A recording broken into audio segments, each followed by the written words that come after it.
Hello, everyone, and welcome to all Stow residents who are listening to this session live and to those who will watch it at a later date. My name is Jen Sylvester, and I am a resident of Stow, as well as a member of the volunteer organization in town called Sustainable Stow. I will be moderating today's event.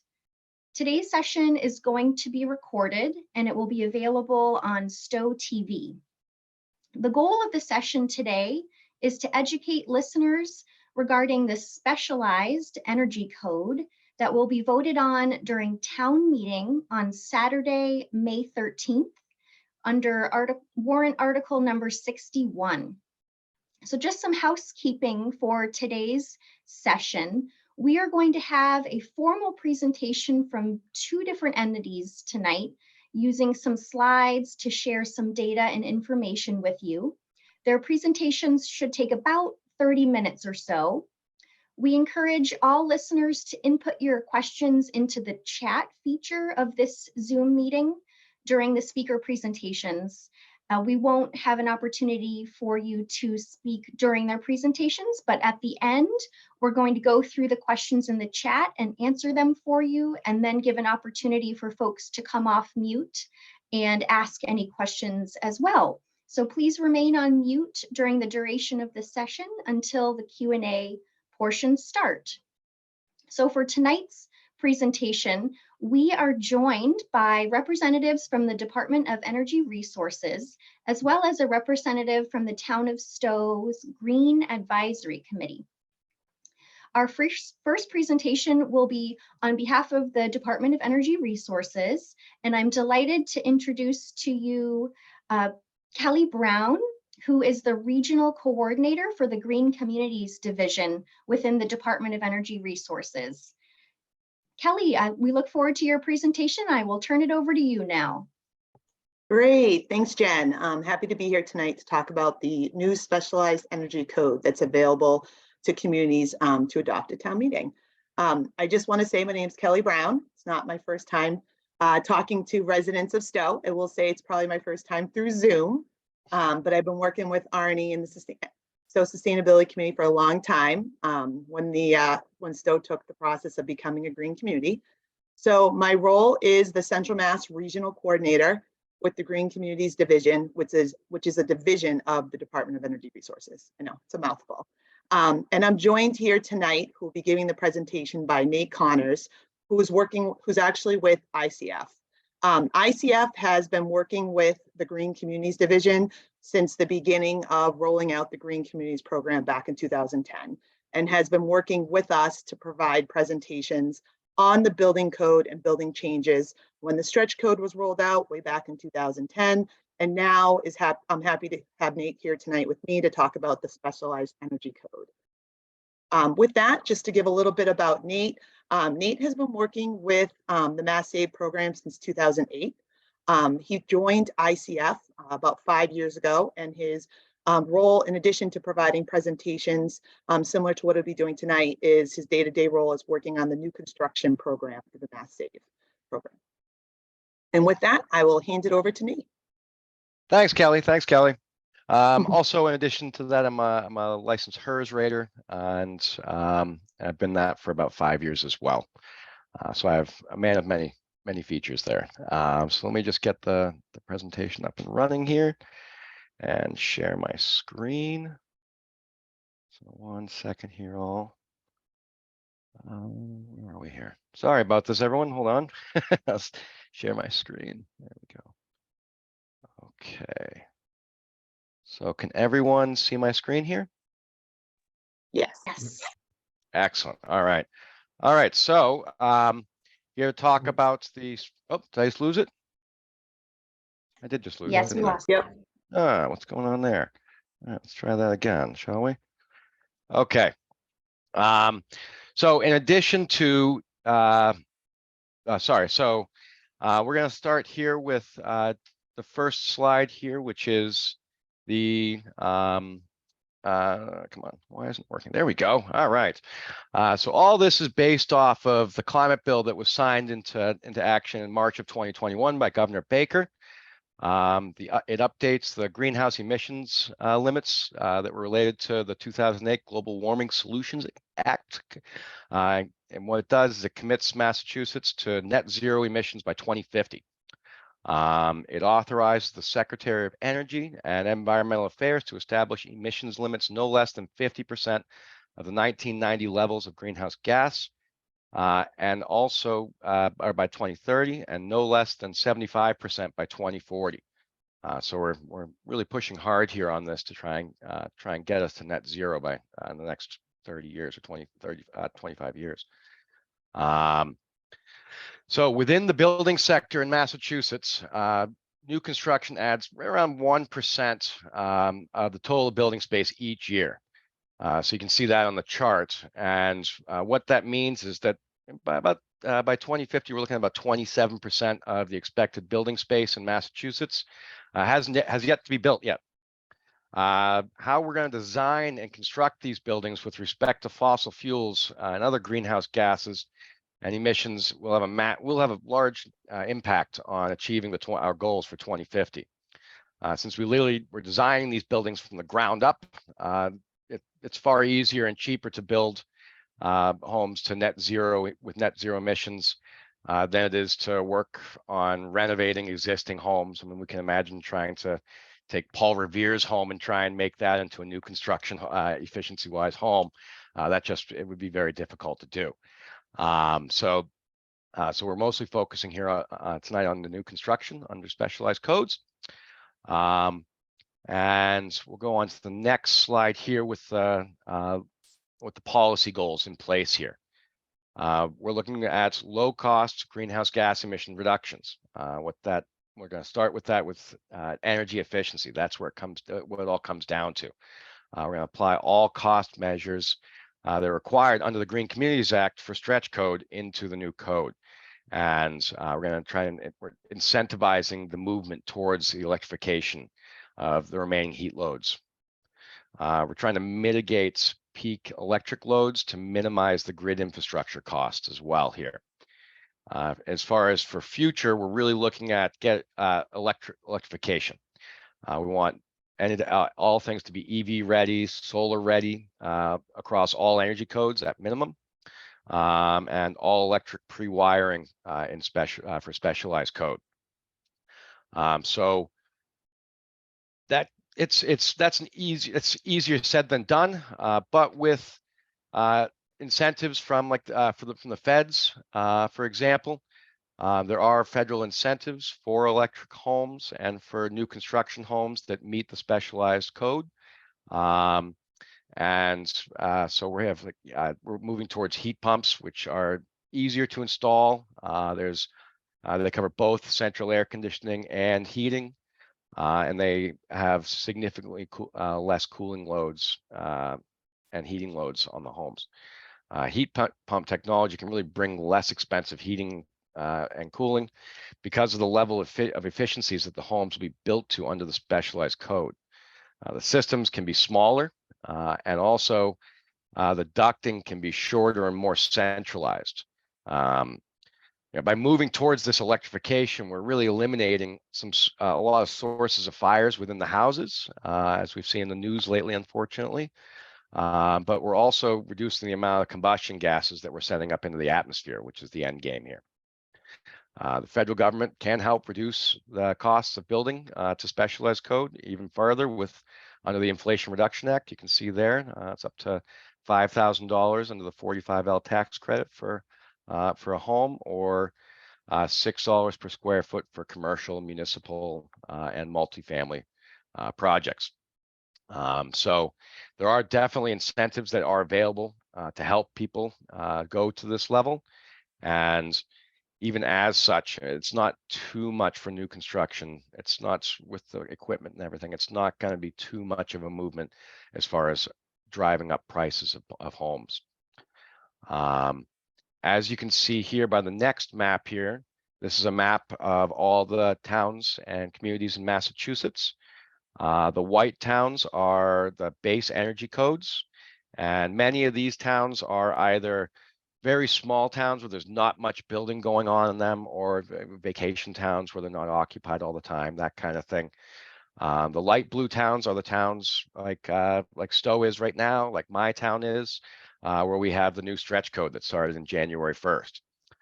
The dark blue towns are the towns that have already adopted the specialized code. And there are now 12 of them. And it seems that we're gaining a few every week, which is very exciting.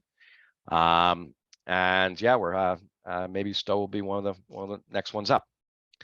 How the specialized code works and the requirements for homes can be really seen here on this next slide.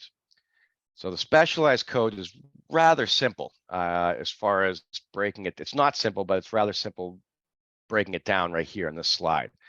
The specialized code is just, you have the key requirements in the stretch code that we currently have, that we're currently all abiding by as of January 1st, but it adds the all electric or pre-wired for electrification in the future aspect of it. It adds a lower HERS rating score. And then it also adds solar arrays and solar PV for available spaces in mixed fuel situations where you have natural gas in the home or something along that line. But to further kind of dive deeper into the solar aspect of it, because people tend to have a lot of questions when it comes to the solar. This slide, we came up with this slide because it kind of breaks it out reasonably well. Excuse me. But for an all-electric new construction home, solar is not required. Home built to passive house standards, solar is not required. For any home that's mixed fuel that's less than 4,000 square feet, there does require a 4 kilowatt array to be on the roof where available. And then for mixed fuel homes that are 4,000 square feet or more, there needs to be enough of a solar array on the roof, generally speaking around 8 or more kilowatts, for that home to reach net zero energy. There is an exception for that, which is if you build a house in the middle of the woods and the roof receives 70%, I believe, yeah, 70% shading on a daily basis or more, that is not required because that doesn't make much sense there. So that's really the breakdown of when solar is required and when it's not. Again, all electric, no. Passive house standards, no. It's really when the mixed fuel comes in, when you start adding natural gas or oil or propane to the home. That's when you get when the requirements start kicking in. So for commercial, Stow doesn't, as people have made me well aware, there isn't a huge amount of commercial that's going on, commercial new construction that's going on in Stow. But there is, this also affects municipal buildings like schools and your town building, if you wanted to, your town hall, if that needed to be redone and you need to build that from new. Then you'd have to abide by these new standards. And the big thing here is wired for electric, as you can see in the next slide here. So for multi-family buildings that are 12,000 square feet or larger, they must be passive house and electric heat or electrification ready, which really means that it's ready for if in the future they wanted to go all electric with the building, they could. For all other commercial building types, including municipal buildings, you have 3 options here. You have the passive house option, which then must also adhere to with the all electric or electric ready for the future. For mixed fuels like gas and other fossil fuels, again, you have to all stretch code efficiency requirements, solar on the roof where feasible, and they must be electric ready with the pre-wiring. The next one I think is going to be the most common that we're going to see, which is the all electric pathway. And that is essentially, if you go all electric, you have to abide by all the stretch code efficiency requirements and you're good to go. For anyone doing commercial or municipal buildings, I would suggest conferring with the project HERS rater or verifier right from the beginning, just to maximize it. What it will do is it'll maximize the efficiency of the building and also minimize any costs of having to go back and redo something that's maybe should have been done a different way the first time. So that's definitely advisable to have them come in right at the beginning and work with you on how to do this, whether it's even for just residential purposes. Work from the beginning with your HERS grader or with your verifier to get everything right. So that's pretty much it here from my presentation. Again, your the warrant article is on was drawn up on will be drawn up on May 13th, and your town will be voting on it. It is for a town like Stow where you have Hudson Light. Your electric rates are I drool over your electric rates. It really does make sense with the movement towards electrification because I mean, you're 33% the cost of my electric rate. And but it is up to the community to opt in. It's the specialized code. It's going a step farther than the stretch code and really looking more carefully at the future of what we're doing with building here. But it is up to everyone, your town. It is up to all the towns to vote it in or vote or not vote it in. But again, as I say, I mean, towns like Stow where you have cheaper electric rates, it really does make it an easier move. And we have some next steps and some resources here that are available for anybody with that want to dig a little bit in to this. You can sign up for the DOER Ready Energy Code updates from the excuse me email updates. You can see the web link there. I believe this will all be available for everybody afterwards, so you can grab it there. There's language on the codes and case studies that the DOER has also done, and that really show why we've made this move. And there's energy training, code training for people or for contractors that are free through the Mass Save program. And whether you have one of the participating utilities or not, it's still open to you, and you can take these trainings at no cost. They're very educational. I've gone through them all. And it's definitely something that's worth going over and looking at. And especially if you're curious about code or an energy geek like myself. This is also, if you have questions and you want to email directly to the DOER, you can email stretchcode@mass.gov and with your questions, and hopefully they'll get back to you as soon as they can. So again, my name is Nate Connors. I'm the Senior Account Manager for the Mass Save Residential New Construction Programs. I'm a licensed HERS rater. And we got Kelly Brown here from the DOER. So thank you all very much. And we can open this up to questions now, or are we doing that at the very end? I'm not sure. I'll let Jen say that. Yeah, we're going to turn it over to Arnie next and save questions for the end. Very end. Okay, great. All right, well, I will stop sharing here then, and we will turn it over to Arnie. All right. Well, thank you, Nate. Thank you, Kelly. I'll share screen now. And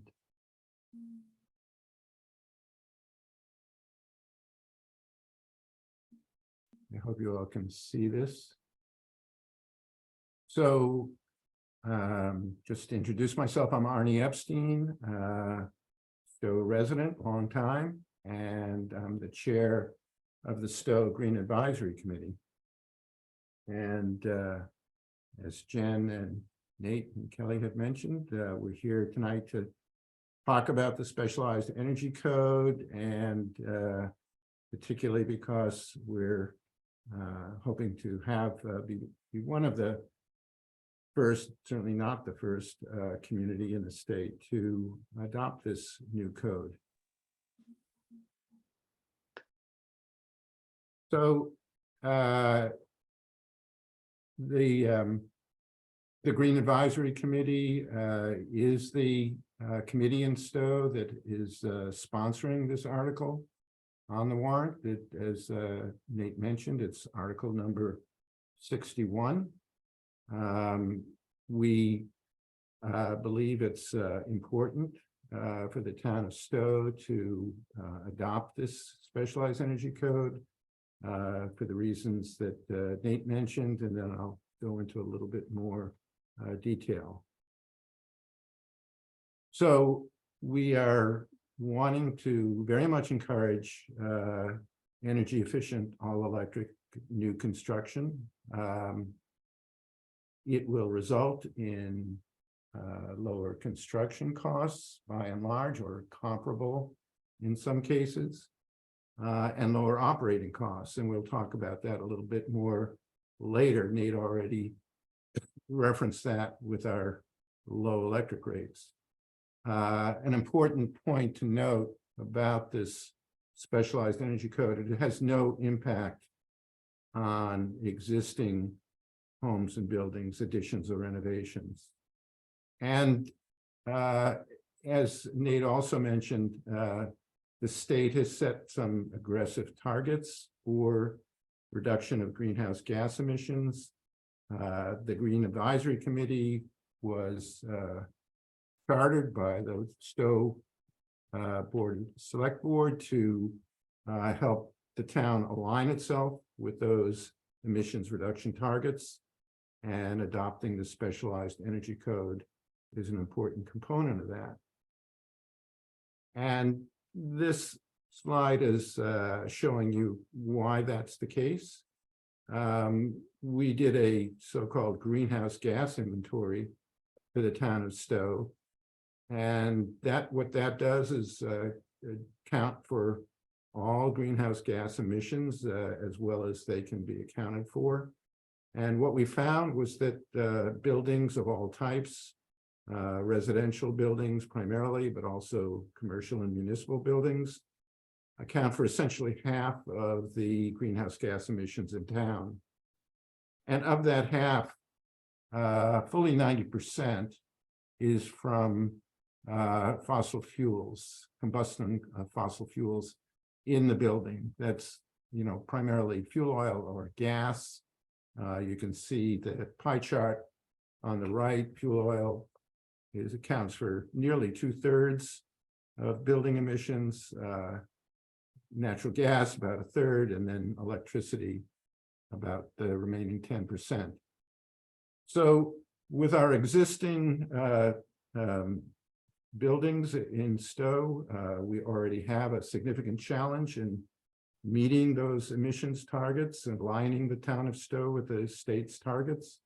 So what we want to do with this specialized energy code is there are significant large developments in the works that you may be aware of. And what the specialized energy code will do for us is ensure that this new construction in town doesn't make our job that much harder. It minimizes added emissions. Arnie, could you speak up just a little bit louder, please? Yeah, is this better? That sounds great. Thank you. Okay, sorry.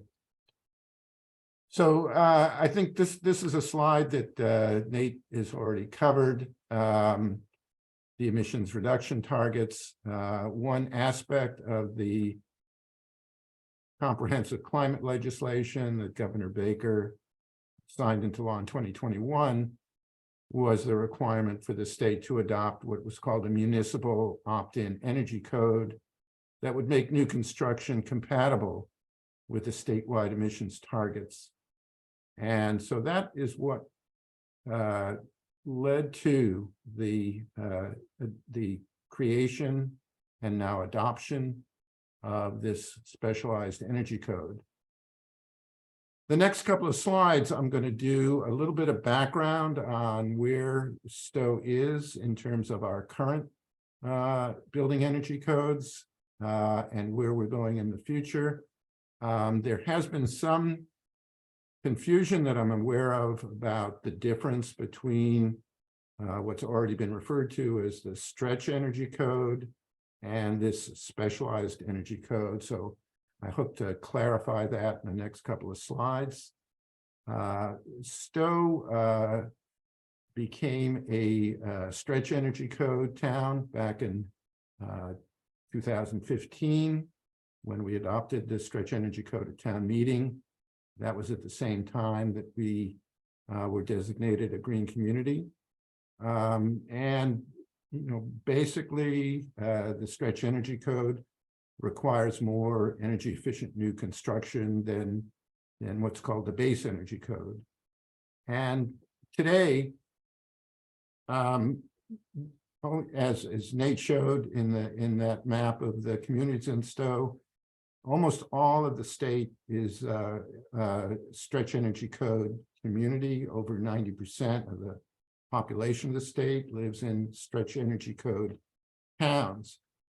And just to try to clarify what the difference is between the stretch energy code and the specialized energy code, which is what we'll be voting on at town meeting, is that at the time that we and all the other communities in the state adopted the stretch energy code, we also agreed to adopt any updates to the stretch energy code. And there have been periodic updates. I think the last one was in 2018, and now there was one that Nate referred to that was adopted by the state at the end of 2022 and has begun to be adopted by the communities in the state that are stretch energy code communities. And the thing to understand about the stretch energy code is that it is automatically adopted by all communities in the Commonwealth, including Stow, that are stretch energy code communities, whereas the specialized energy code is a so-called opt-in code. So we can choose as a community whether we want to become a specialized energy code community, and that specialized energy code is what we'll be voting on at town meeting, not the stretch energy code, which we are adopting automatically. The latest update to the stretch energy code significantly improves building energy efficiency, applies to all new construction as well as major renovations. And again, to keep that in mind, this is automatically adopted in Stow as well as most of the rest of the state. The phase-in for the new update to the stretch energy code has already started, being phased in over 18 months, and it will be completed by July of 2024. So the specialized energy code is for new construction, and it is primarily a way to encourage developers and builders to either build all electric initially, in which case the specialized energy code and the stretch energy code, with one exception, are essentially identical.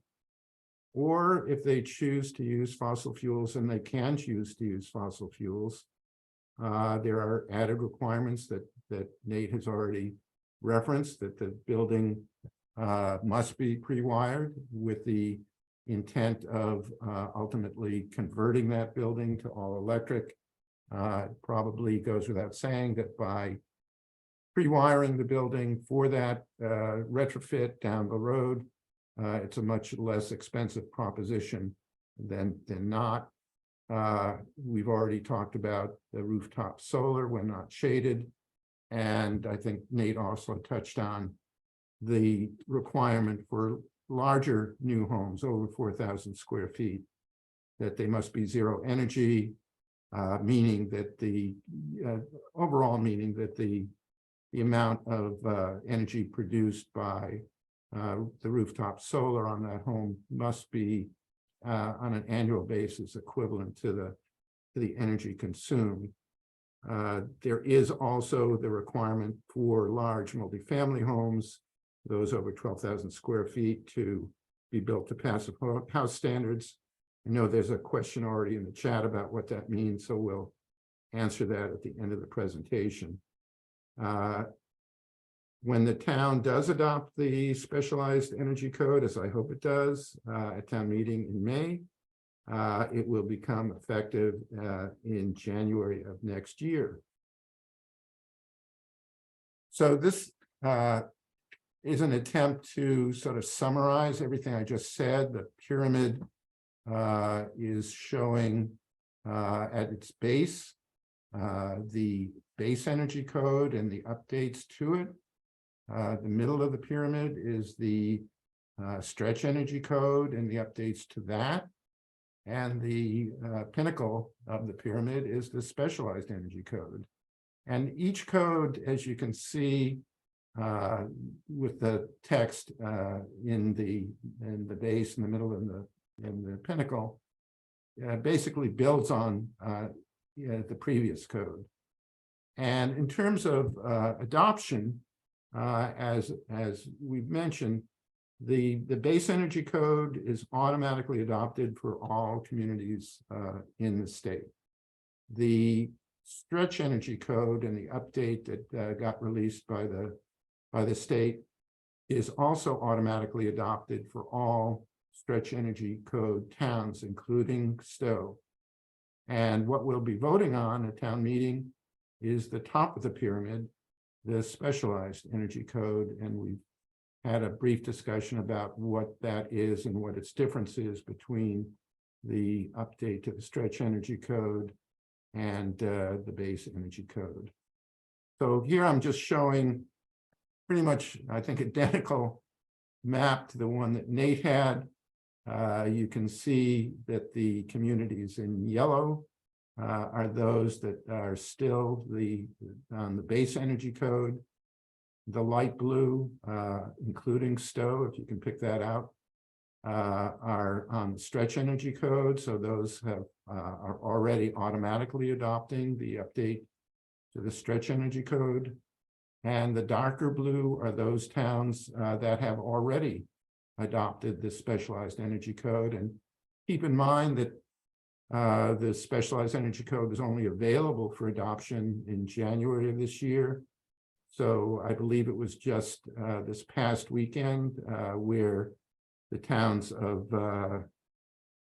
I believe it was Sherburne, Truro, Wellesley, and Arlington had their town meetings, and they adopted the specialized energy code at that time. So this is a code that is rapidly gaining traction. I believe already with the number of towns that have adopted the specialized energy code, it represents about 20% of the population of Massachusetts.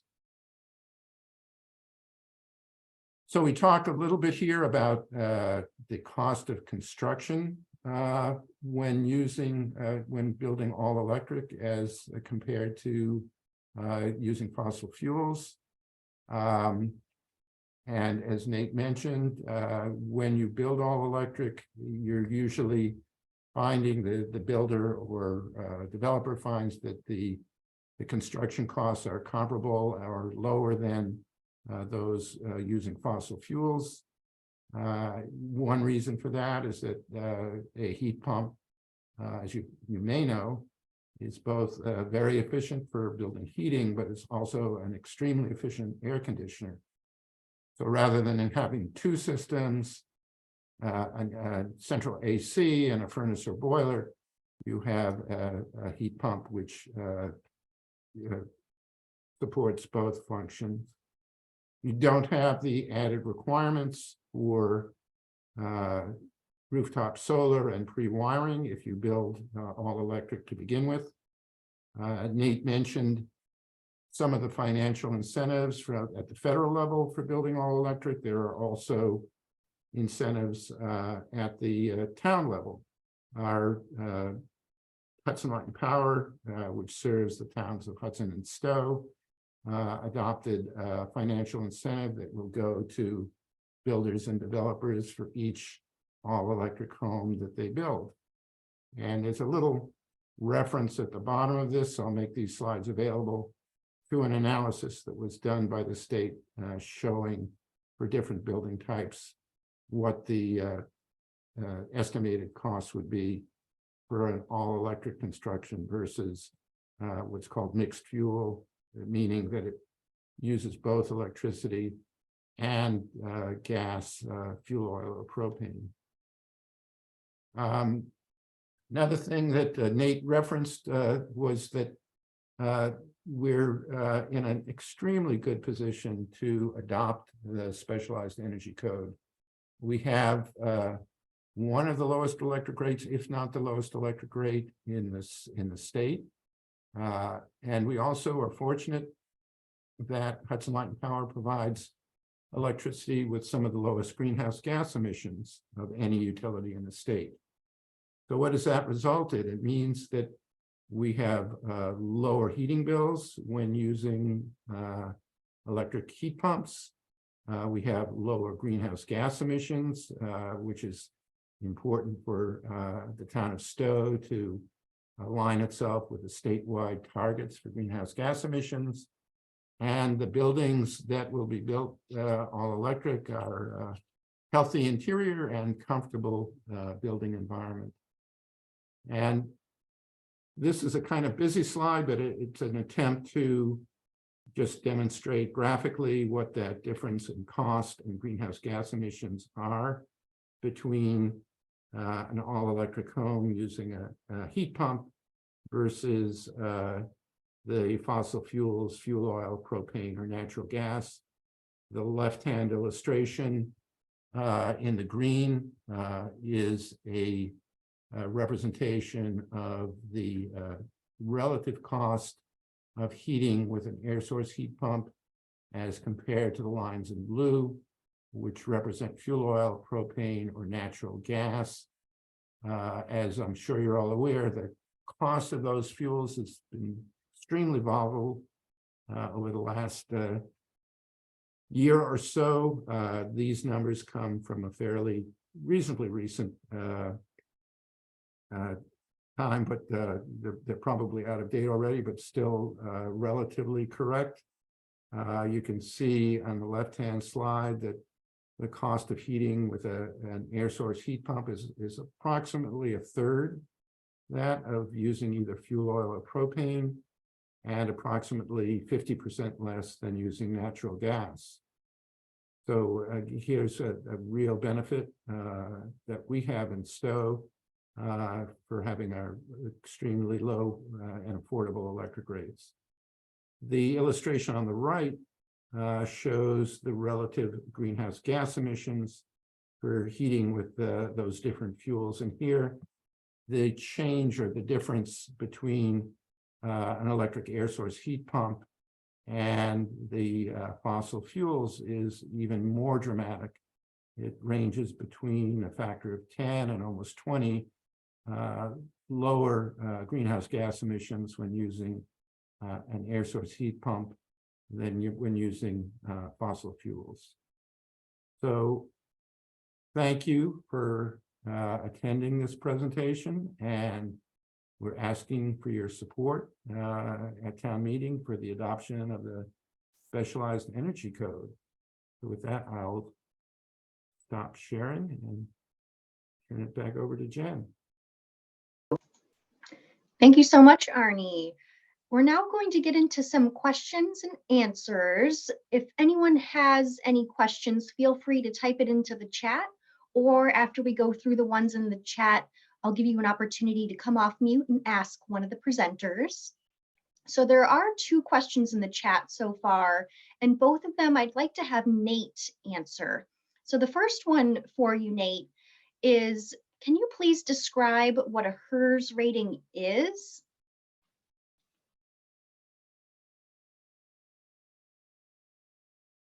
There we go, off mute. There we go.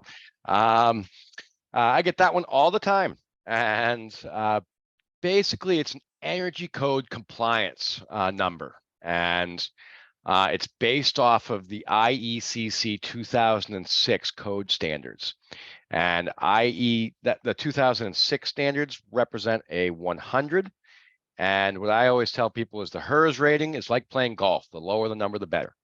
And so if you get to all the way down to 0, you are net zero energy.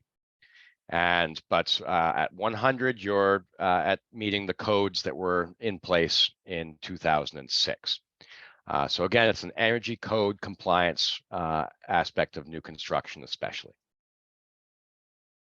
And John, if you Great. want to, John, if you, Maybe we have, I think you have a slide that goes over it, maybe. Yes, that I do been actually. able to show, because we get this question a lot. It always helps to kind of refresh people. Maybe you can pull up that slide that just kind of visually shows the information you were going over. All right, I can do that. I can do that. Let's. Because I think the next question will probably be a slide too there. So. Yep. Okay, so here you Oh, go. we lost it. Oh gosh, second time here on this. All right, let's try that again. All right, share. Okay, so you can see it here. And this is what a HERS index reading is. If you are a builder and you build a new home, this section here on the right with the HERS index score, you're going to be giving the HERS rater, the person who actually does the rating on the building, will be giving you a certificate that then would be given to the town for code compliance purposes. But as you can see here, this is what I was talking about with the reference home, where it's based on the 2006 IECC code. And yeah, so it's pretty much the average. I mean, you can see there's one thing that I love, that the average Massachusetts home is a HERS 51, which is 49% more efficient than the reference home from 2006.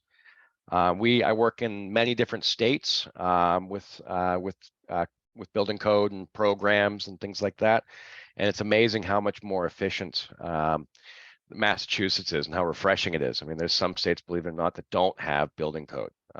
Missouri is one that I'm working in right now that does not actually have a building code for the entire state. It's but this is a great slide here that just kind of breaks down what a HERS rating is. And yeah, does that work? Do you want me to go a little deeper into it, or I just don't want to get too deep into the weeds where people's eyes start glazing over, because I can do that.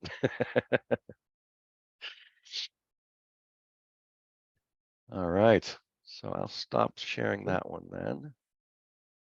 Great, thank you, Nate. Yeah, there's a number of HERS raters that work in the state of Massachusetts, helping all of the towns, the 290 towns or 90% of the towns with their energy code compliance. So there's plenty, it's a great part of the economy, the green economy, and there's a number of folks that can do that work all over the state. And Nate has that certification as well. Yes, I work with all the HERS raters in the state, essentially. So yeah, if anybody needs a HERS rater, call the Mass Save Residential New Construction Program or myself. And even though maybe the Mass Save program wouldn't help, I'm glad to help you find a HERS rater in your area that can help you out. That's really not a big deal at all. Happy to do that, always. Great. We have another question for you, Nate. It's about passive house. What does that mean, and what are the characteristics of a passive house? Okay, so passive house, this is a fun one. Passive house, well, for me anyways, it's fun. Passive house isn't a brand as much as a building concept, and it really targets high efficiency, but also comfort around the home. The passive house project that I recently completed in Maine, it's been now a year, and the house didn't vary more than 1.5 degrees the entire year, summer, winter, fall, spring. Pretty cool. But basically what it is it's an efficiency level on the builds that's 90% more than the average housing stock and 75% more efficient than a new base code home that's been built in a town that's not in a stretch code town, essentially. So that's a real high level kind of overview of it. But yeah, it really targets efficiency and comfort is the big thing there. And they're becoming very, very popular already in especially multifamilies. They've been, gosh, we put a couple of hundred multifamily buildings in Massachusetts in the last year alone. And it's an easy way to build multifamilies that really has it makes it that the occupants it's the comfort and low utility bills for heating and cooling. And I'm not sure, again, it's one of those things where I'm not sure how deep you want me to dive into this, but I do have a slide somewhere here that I can share. 1 second. Well, it looks like Kelly put one up on the screen here describing what is a passive house. Okay, there we go. I wasn't even looking at the screen, sorry. I was just looking at helping the you out, slide. Nate. There we go, perfect. All right, thank you, Kelly. So yeah, you can see here some a little more details of what I was talking about that go into the whole project here. And it's the maximum, what ACH is air changes per hour per 50 pascals, which is a measure of air movement. So basically what you're doing is you're getting it down to a very tight level where the house is not airtight, but very close. And a lot of people have brought up concerns about venting the house and indoor air quality and things like that. And there's a saying in passive houses that you build it tight and then you ventilate it right afterwards. And that really comes down to you try and build the house as tight as you possibly can. And then you throw in ventilation equipment such as like what's called an energy recovery energy recovery ventilator, and that will basically control the airflow in and out of the house. So for any square foot of air that comes in, it's going to have a square foot of air going out. And orientation of the home plays into it, as you can see here. Large windows with, on the south facade and minimal windows on the east and west and north sides. I actually just did one recently that had, I didn't think it was possible, but they had enormous skylights in the home. And I didn't think it was possible to build the passive house standards with skylights, but the technology keeps growing and knowledge keeps growing, and our ability to make homes as the homeowner wants it to these kind of standards are becoming more and more attainable. So passive house is a certification that's I'm actually working on right now, but it's a certification that's done through the HERS rating industry. And so you would get a HERS if you want to build to passive house standards. You would use a HERS rater to do it for you and plan everything and get everything compliant with passive house. And yeah, that's again, I'm not sure how much more you want me to go into it than that, but that's the basic nuts and bolts of it. It goes into a lot of natural heating and cooling through shading and through solar gains as well. That's fantastic. It sounds like I wish I had a passive house. It sounds like it'd be a really comfortable and energy efficient type of structure to live in. So thank you for sharing that. My I do pleasure. have another question for you, Nate. For the specialized energy code that Stow residents will be voting on May 13th, does it affect the R value assembly requirements? Or does it affect any of the construction materials outside of the MEP equipment? No, it's the same level of insulation. So you're going to need, 5.5-inch fiberglass bats for the walls or spray foam equaling out to R19. And likewise with everything else around the home. It does not affect what's in the current stretch code before 2023 as far as insulation and window requirements, things like that are the same now as they were then. So yeah, so there's no worries there. We're not forcing everybody to go, go with spray foam because it's the most efficient thing that's gonna, but it's also the most expensive thing. There are plenty of ways to reach current, the new stretch code and specialized stretch code without breaking the bank, quote unquote, with the spray foam, even though I'm a big supporter of spray foam. I have it in my house. I installed it in my basement area as well. Yeah, from what I understand from Arnie and Nate, your presentations, one thing about the specialized energy code that I'm excited to vote yes on is I wish I wish when my house was built, they had made it so that the wiring was ready for electric vehicle charging and ready for heat pumps. I put in heat pumps in my house, after, many years after the house was built, and had to have another panel installed in my garage. It wasn't a big deal, but I wish that the builder had a little bit more forethought back when my house was built to make it easier for me. So I'm excited that the specialized energy code is going to help builders have that type of equipment ready and installed or ready to be installed for homeowners in the future. We do have another question. I think this one is probably going to go to Arnie. Arnie, do you expect all electric rates to increase with increased demand? That's a great question.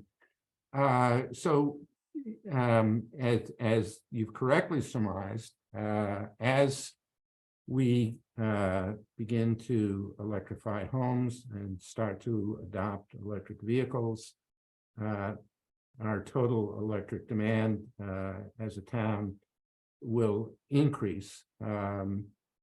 We have a rough estimate of what that increase will be by 2030, which is the target that we're focusing on right now, of around 20%. We have been working with Hudson Light and Power to see what that would mean in terms of electric rates and their capacity to support that demand. So you may know that Hudson Light and Power has a ownership arrangement with Seabrook, the nuclear power plant. Very small percentage of that plant is actually owned by Hudson Light and Power, and they actually have at the moment excess capacity, which they often have to sell to someone else. So looking out through to 2030, which is, beyond that, I think we're really crystal balling. It looks from the perspective of Hudson Light and Power that they have the capacity they need to meet that increased demand that will result from these new electric homes, the homeowners in Stow who choose to retrofit their homes to heat pumps, and the adoption of a significant number of electric vehicles. So we don't expect a significant increase in rates. Again, we feel we're just in a very advantageous position to adopt the specialized energy code with its focus on building electrification.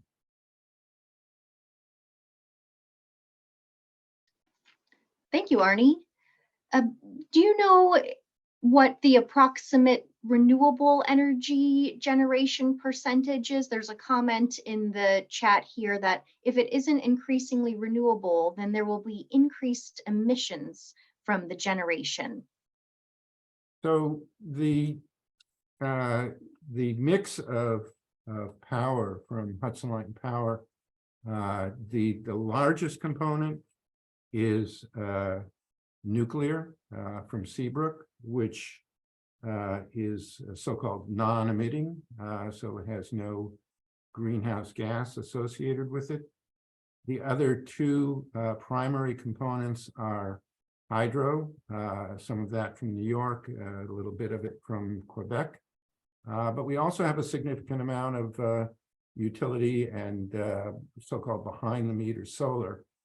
I did a calculation on the two, utility scale solar installations in Stow, as well as the rooftop solar, and I believe the number came out to about 14% of Stow's total electric demand. So as I mentioned before, the capacity from Seabrook is more than enough to meet current demand, should be sufficient to meet the demand in 2030. And there are cases from time to time, there's I don't want to get into the weeds on the electricity market, but there is something called the spot market that you can purchase electricity from.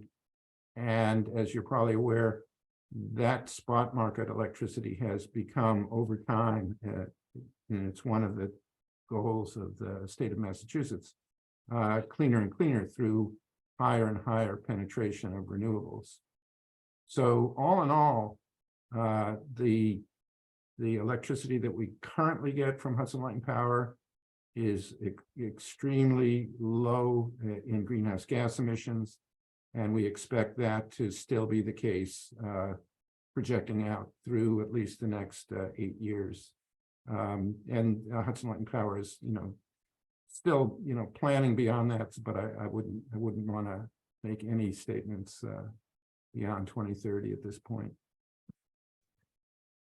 Yeah, Arnie, I can add on to that a little bit there too. As far as from a statewide, we are right now, Massachusetts receives about, because I get this all the time, it's coming from coal plants. Electricity is coming, if you're going all electric, it comes from coal plants or natural gas plants 1,000 miles away, et cetera, et cetera, et cetera. Massachusetts right now, 20% of its electricity is generated through renewables. And if you compare that to just 13 years ago, it's exponentially. We're talking, it was like 1% 20 years ago, or 15 years ago, thereabouts, or 2% compared to now. So there's all these goals that are tied in with code are also assuming that we're going to be moving towards renewable sources of energy more and more, whether it's through wind projects that have just been approved off of Block Island, or increased solar along the Mass Pike, or what have you there. So there's an assumption there, and it's a good assumption that this is all that the renewables will continue to grow that percentage for usage across the state. So there's that as well. I just like to bring it from Stow to the statewide as well there. So yeah.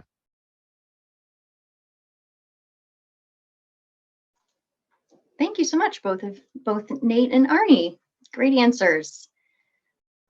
Does anyone else have any questions? If you'd like to come off mute, you're welcome to at the time right now to ask any one of our esteemed presenters tonight, or feel free to type into the chat. We want to make sure we can answer any questions that you might have ahead of the town meeting vote on the Specialized Energy Code May 13th.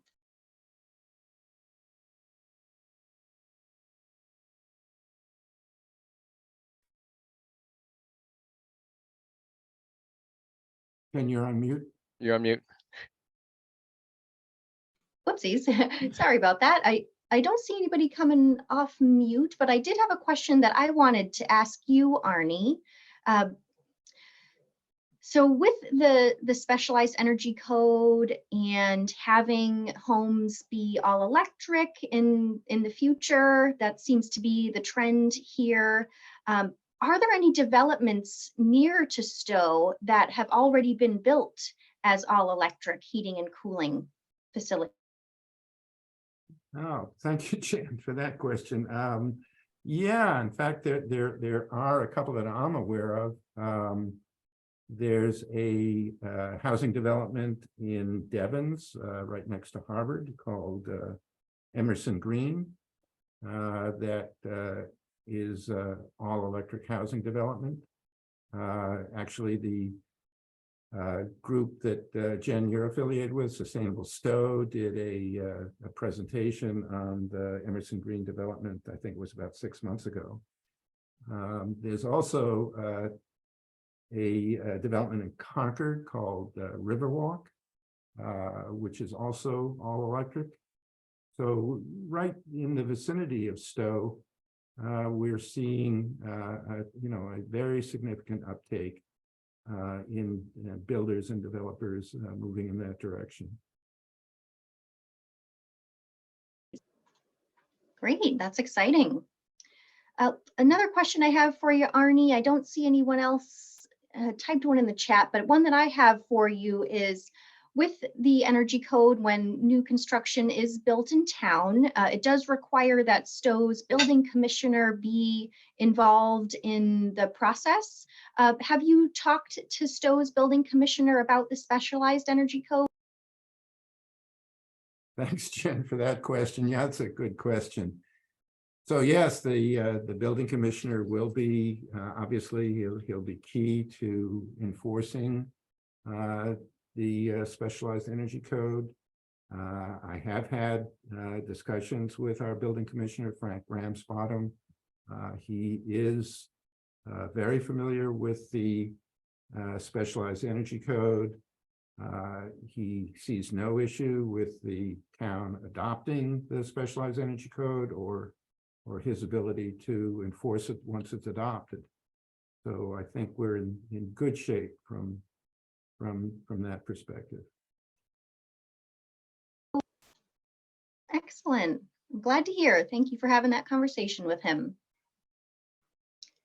I'll just give it one more chance. If anybody has any questions, you're welcome to come off mute and ask any one of the presenters. Oh, and if any of the presenters want to say anything in closing, feel free to do so as well.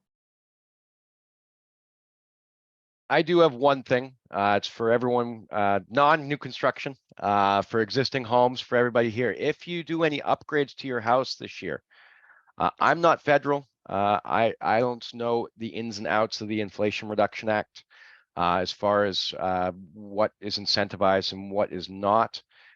From what I've been told from people and in taking a few webinars on the Inflation Reduction Act, if you do any serious upgrades to your homes this year, whether it's adding a heat pump system to the house, especially, but things like that you're doing to your home this year, and specifically this year going forward, make sure you save those receipts, bring them to your accountant. There might be something in there from the feds to you, whether it's a tax incentive or a tax rebate.